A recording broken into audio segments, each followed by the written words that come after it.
Welcome to Construction Genius. My name is Eric Anderton. Today's episode is just a little bit unusual. And what I've done is I've put together 3 separate video segments that I shot directly after having a coaching call with one of my executive clients who's the president of a construction company. And I put these together because I think these are issues that each one of us in our senior leadership roles face. The first one is all about how to make tough decisions. And I tell a personal story about the toughest decision I ever had to make in my life. The second one is about prioritization. And we get in a time machine and go back to the early 90s and talk about a classic prioritization technique that you can use in your leadership. And the third one is all about problem solving and how problem solving is something that needs to be done with a combination of impatient patience and how incremental change is essential to solving the biggest challenges that you have. So prioritization, problem solving, and how to make tough decisions. That's what this episode of Construction Genius is all about. I appreciate you listening to the show, and I hope you enjoy it. This is Eric Anderton, and you're listening to Construction Genius, a leadership masterclass. Thomas Edison said that genius is 1% inspiration and 99% perspiration. If you're a construction leader, you know all about the perspiration, and this show is all about the 1% inspiration that you can add to your hard work to help you to improve your leadership.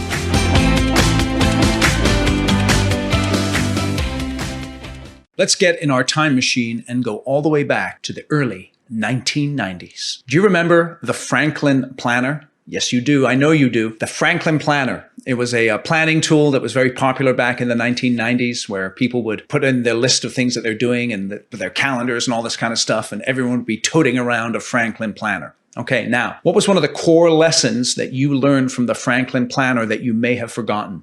That core lesson was the importance of prioritization. And in this video, I want to talk about how you can avoid having a disastrous week by prioritization. So let's remind ourselves of that prioritization method. Okay, it's very simple. You make a list of all the things that you need to do in a week, and you should be doing this on a Sunday evening or perhaps on a Monday morning very early. You make a list of all the things that you have to do during the week. You then prioritize them, A, B, and C. A, it must get done. B, it would be great if it got done. C, it's not important if it got done or not, right? A, B, C. Then you take your A's and you number them. What's your A1, A2, A3, all the way down. Then you take your B's and you number them, your C's and you number them. Then what you do is you take a look at your calendar and you begin to roll your A's into your calendar, blocking out time so that you can work on your most important priority. And then what you do is you commit to working on that priority until you can no longer work on it. Right? So your A1 may be a project where you're going to make incremental progress on it, and then somebody else has to do something or add something to that particular project. So you can't do it all at once. And so it's going to roll perhaps to the next week. But the point is, you are making that clear list, and then you're filling your calendar with your priorities, and you're then executing on those priorities one at a time, making incremental progress. Okay, so let's zoom forward to 2021. We no longer have those Franklin planners. I don't even have one that I can show you on video, but the principle of prioritization, A, B, and C, number your priorities and then roll those priorities into your calendar, it still works today. And that's how you can avoid having a disastrous week and make incremental progress on what's most important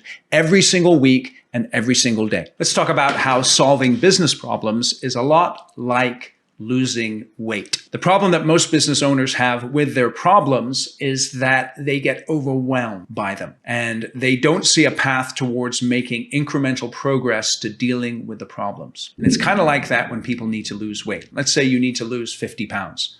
You're not going to lose 50 pounds overnight. So how can you actually lose that weight? Well, one of the most effective ways to do that is to identify your goal. So let's say you want to lose 50 pounds. You want to go from 230 down to 180. That's 50 pounds, right? If my math is right. Okay, so let's say you want to do that. You identify your goal, then you identify the levers to help you to achieve that goal. When it comes to losing weight, the levers have everything to do with exercise and eating. And most importantly, in my experience at least, it's eating. It really matters what you eat. Okay, so you identify your goal, you identify the levers to help you to achieve that goal, and then you have to exercise daily discipline. And daily discipline, when it comes to losing weight, you do it in two ways, basically. You track what you eat, and then if you need it, you have somebody hold you accountable for that. So those two aspects can really help you to leverage the levers to achieve the goal. It's the same thing with solving your business problems. Identify your goal. And the best way to do it is to wave a magic wand and say, 1 year from now, where do I want to be with regards to this problem? Okay. So let's say you have a vital role to fill in your business. Let's say it's an executive role, but you don't have someone to fill that seat. But a year from now, you want that seat filled. Then what you have to do is identify the levers that are going to help you to achieve that goal of filling that seat, whether it's using recruiters, whether it's tapping into your network, whatever the case is. And then you have to keep track of how well you're executing those levers. So if it's about filling a particular role in your business, it may be the number of conversations that you have on a weekly basis, looking for the candidate who's going to fill that role. You get the idea, right? Okay, you have to identify the role, you have to identify the goal, then you have to identify the levers to help you to achieve that goal, and then you have to commit to incremental progress. You must be patiently impatient.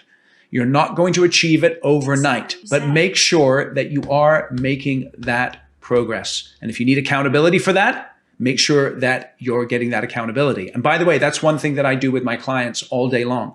I work with senior executives, CEOs, and presidents of construction companies, and we identify their big problems and how they're going to overcome their problems. We identify the levers that are going to help them to achieve overcoming that problem. And then I hold them accountable for executing on those levers. And if you need that kind of help, feel free to contact me on my website, constructiongenius.com. Let me tell you about the toughest decision I ever had to make in my life and how that relates to the tough decisions that you have to make in your business today. 20 years ago, I was 2 weeks away from getting married. The woman that I was engaged to was a terrific woman from a great family, but 2 weeks out from the wedding, I had the sense that it was not the right decision for me. Now, in any relationship, it takes two to tango, right? You know that. And there were issues in my relationship with my fiancée that were both my fault and her fault. And in my mind, those issues were of such severity or such seriousness that for us to get married at that point was the wrong decision to make. As I considered that decision, I felt a lot of pressure internally as I considered the impact of that decision on her and the way that I would be perceived by others. 20 years ago, I think I was a prouder guy than I am today, I think. And I was afraid of what other people would think about me as a result of the decision if I decided to call off the wedding. All of that was playing within me, all of that turmoil, all of that difficulty, all of that challenge. But I knew what the right thing to do was. And so I called off the wedding. I immediately found a sense of energy from that decision because it was the right decision to make. And of course, it caused me pain. It caused my fiancé pain. And it resulted in other people having certain opinions about me. But despite all of that, I knew that I had made the right decision. Now, let's talk about you. What is the toughest decision that you have to make in your business right now? It's probably around a person, although it might be around a project or it might be around a strategic plan, but more than likely it's around a person. And in your mind, you are concerned about the pain you may cause them as a result of your decision. You are concerned about the way you may be perceived by others as a result of that decision, and it makes the decision difficult. And let me tell you what the decision is all about more than likely. It's about this. Do I have the right person in the right seat? And right now, there's probably someone in your organization that you know is the wrong person in the wrong seat, and you've got to make a decision about that. Either training them up so they become the right person or moving them on. And that is a difficult decision to make. But you as the leader must make it because it is your responsibility and you know that your company is a reflection of your ability as a leader to make those tough decisions. And so use this framework. It's a famous framework. It's called 36 hours of pain. That tough decision that you've got to make, it's going to cause you 36 hours of pain as you go up to the conversation that you need to have and as you deal with the fallout afterwards. But if it's the right decision, you know how you'll know. You will draw energy from that decision, a sense of clarity, a peace of mind, and a real conviction that you made the right decision, even if it causes you temporary pain and difficulty and challenge. So, what's the toughest decision that you need to make right now? Don't be driven by what other people think about you. Don't be driven by wanting to be liked or accepted. Be driven by doing the right thing and have that difficult conversation and go through those 36 hours of pain. Now, back to my story. There's good news in it. My fiance and I, we broke up. We were not together for, I'd say, about 18 months, but we slowly got back together. We worked on our relationship, dealt with some of the issues in our lives, and then we got married. And we got married in 2003, so we've been married very happily since then. There's good news in that story. So, whatever the case is, though, think about the decisions you have to make those tough decisions, draw energy from those decisions. Don't be tripping on what other people are thinking. Do what is right for your business right now. Hi, this is Eric. Thank you for listening to today's episode of Construction Genius. I trust you got some insights into how to make tough decisions, prioritization, and problem solving.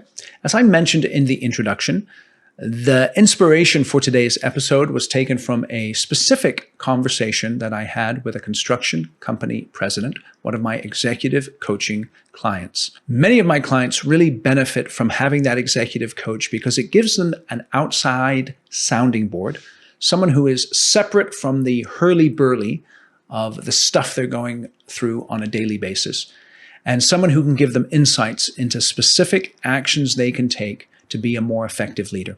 And if you would like an executive coach to help you with your execution of your leadership duties and responsibilities, feel free to click on the link in the description of this podcast, and it will take you out to my calendar. And you can book in a short 10-minute phone call with me personally, and we can have a chat about some of the challenges you're facing, and we'll figure out if there is a possible fit for you and I to work together. If there is, then we can book another call to have a further deeper dive into how we could work together and how I could be of benefit to you. So I just want to give you that opportunity. Click the link in the description to the podcast and you'll be able to see my calendar and book in a time for yourself. Thank you for listening again to Construction Genius.